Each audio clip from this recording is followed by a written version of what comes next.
যে বরফের সাম্রাজ্যে তারা রাজত্ব করছে লক্ষ বছর ধরে, সেই সাম্রাজ্য আজ তাদের পায়ের নিচ থেকে হারিয়ে যাচ্ছে।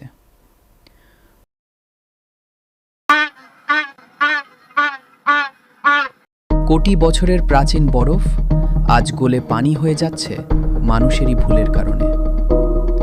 বিজ্ঞানীদের দাবি আর মাত্র কয়েক দশক, তারপর পৃথিবী থেকে চিরতরে মুছে যেতে পারে এই নিষ্পাপ প্রাণীদের অস্তিত্ব।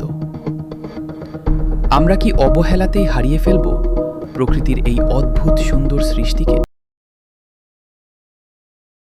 পৃথিবীর দক্ষিণ মেরুর এক হিমশীতল মরুভূমি অ্যান্টার্কটিকা, যেখানে তাপমাত্রা -60°C নেমে যায়। এই চরম প্রতিকূল পরিবেশেও বুক চিতিয়ে টিকে আছে প্রকৃতির এক অদ্ভুত সৃষ্টি, পেঙ্গুইন।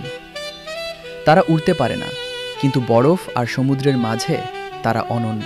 অনেকে মনে করেন পেঙ্গুইন কেবল বরফেই থাকে, কিন্তু পৃথিবীতে মোট 18 প্রজাতির পেঙ্গুইন রয়েছে। এদের সবাই কিন্তু বরফে থাকে না। কিছু প্রজাতি গ্যালাপ্যাগোস দ্বীপপুঞ্জ বা আফ্রিকার উষ্ণ সৈকতেও বাস করে। এরা পাখি হলেও আকাশে ওড়ার ক্ষমতা হারিয়েছে কোটি বছর আগে। তবে বিবর্তনের ধারায় তাদের ডানাগুলো রূপান্তরিত হয়েছে শক্তিশালী ফ্লিপারে, যা তাদের পানির নিচে উড়তে সাহায্য করে। ডাঙায় যাদের হাঁটা চলা ধীর আর হাস্যকর, পানির নিচে তারাই এক একজন সুপারহিরো। একটি জেন্টু পেঙ্গুইন ঘন্টায় প্রায় 36 কিলোমিটার গতিতে সাঁতার কাটতে পারে। এদের চমৎকার কাউন্টার শেডিং বা দ্বৈত রঙের শরীর, পিঠ কালো এবং পেট সাদা। সমুদ্রের শিকারী যেমন সিল বা হাঙরের চোখ থেকে এদের আড়াল করে রাখে। শীতের শুরুতে যখন অ্যান্টার্কটিকার সমুদ্র জমে বরফ হতে শুরু করে, তখন শুরু হয় এম্পারার পেঙ্গুইনদের মহাকাব্যিক যাত্রা। প্রজননের জন্য তারা সমুদ্র থেকে প্রায় 70 থেকে 80 মাইল দূরে নিরাপদ বরফ প্রান্তরে হেঁটে চলে। কোনো কম্পাস ছাড়াই তারা প্রতি বছর নিখুঁতভাবে একই স্থানে পৌঁছায়। পেঙ্গুইনদের প্রেম বেশ চমৎকার। হাজারো পাখির কোলাহলে তারা একে অপরকে চিনে নেয় বিশেষ কণ্ঠস্বরের মাধ্যমে, যাকে বলা হয় ডিসপ্লে কল। বেশিরভাগ পেঙ্গুইন সারা জীবনের জন্য একজন সঙ্গী বেছে নেয়। কিছু প্রজাতি যেমন অ্যাডেলি পেঙ্গুইন তাদের সঙ্গীকে সুন্দর একটি পাথর উপহার দিয়ে প্রেমের প্রস্তাব জানায়। ডিম পাড়ার পর মা পেঙ্গুইনের শরীরের সব শক্তি শেষ হয়ে যায়। সে খাবারের খোঁজে সাগরে ফিরে যায়।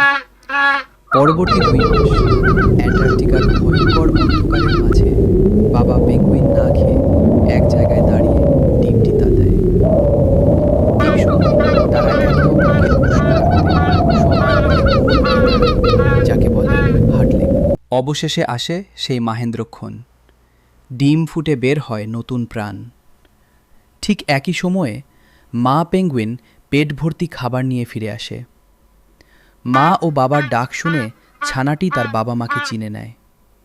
এবার বাবার ছুটি, সে সাগরের দিকে রওনা হয় খাবারের খোঁজে। ছানাগুলো যখন একটু বড় হয়, তখন মা বাবা দুজনেই একসাথে শিকারে যায়। এই সময় ছানাগুলোকে শিকারি পাখি স্কোয়ার হাত থেকে বাঁচাতে সব ছানাকে একসাথে রাখা হয়।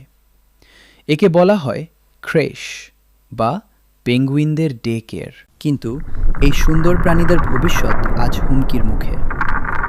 গ্লোবাল ওয়ার্মিং বা বৈশ্বিক উষ্ণায়নের কারণে অ্যান্টার্কটিকার বরফ দ্রুত গলছে। বরফ কমে যাওয়ায় তাদের প্রধান খাদ্য krill কমে যাচ্ছে। মানুষের তৈরি প্লাস্টিক দূষণ এবং অতিরিক্ত মাছ ধরার কারণে প্রতিনিয়ত মারা যাচ্ছে হাজারো পেঙ্গুইন। পেঙ্গুইন আমাদের শেখায় কিভাবে চরম প্রতিকূলতাতেও পরিবার ও ভালোবাসাকে আগলে বেঁচে থাকা যায়। এই অনন্য সৃষ্টিকে টিকিয়ে রাখার দায়িত্ব আমাদেরই। অ্যান্টার্কটিকার বরফ রক্ষা পেলে রক্ষা পাবে এই সুন্দর জীবনের পদযাত্রা।